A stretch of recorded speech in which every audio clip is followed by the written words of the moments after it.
Presiden Rusia Vladimir Putin dilaporkan siap untuk melakukan gencatan senjata dan segera mengakhiri perang dengan Ukraina yang telah berlangsung lebih dari 3 tahun. Meski demikian, Presiden Ukraina Volodymyr Zelensky pesimistis hal ini akan terwujud. Seperti apa perkembangan terkini proses negosiasi gencatan senjata antara Rusia dan Ukraina?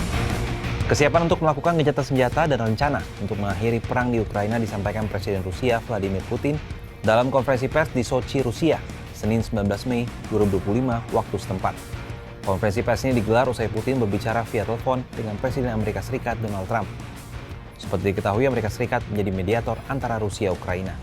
Putin menyampaikan bahwa upaya mengakhiri perang kini secara umum berada di jalur yang benar. Ia juga menjanjikan Rusia siap bekerjasama dengan Ukraina untuk menyusun memorandum perdamaian.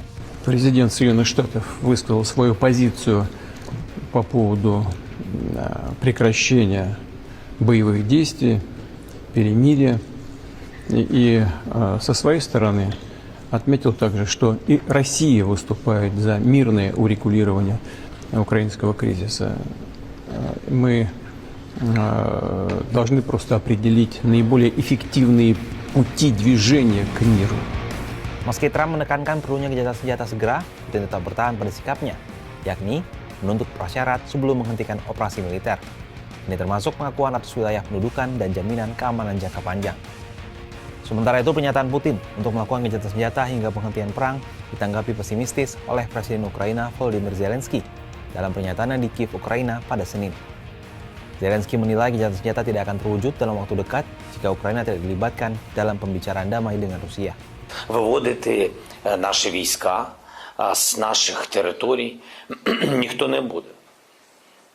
Це конституційний обов'язок мій, це обов'язок наших військових захищати суверенітет і територіальну цілісність України. Rusia diketahui memiliki sejumlah persyaratan agar menyepakati gencatan senjata. Pertama, Ukraina tidak akan dan tidak akan pernah bergabung dengan NATO. Kedua, Crimea harus diakui mata-mata sebagai wilayah Rusia. Ketiga, Rusia harus diizinkan mempertahankan semua tanah yang telah dikuasainya selama perang dan diserahkan seluruh wilayah dari 4 wilayah Ukraina yang diklaim Rusia. Ukraina hingga saat ini dengan tegas menolak persyaratan tersebut.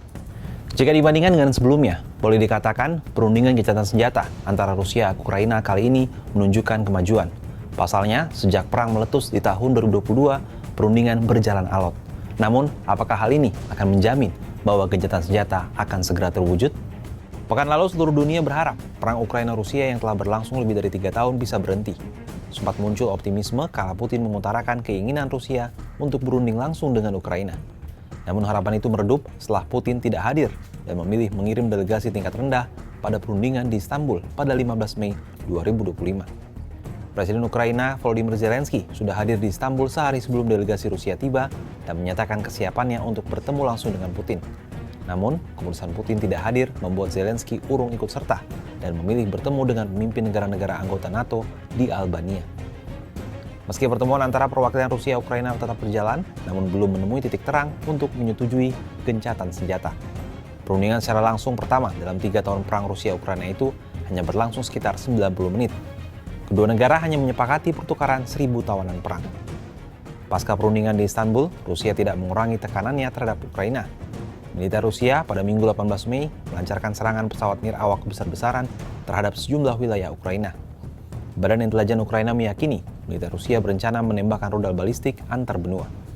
Pernyataan Putin yang mengisyaratkan untuk segera melakukan perundingan gencatan senjata tentu menjadi angin segar bagi perang di Ukraina. Tapi pertanyaannya, apakah kedua belah pihak yakin Rusia dan Ukraina benar-benar setuju untuk mengakhiri perang?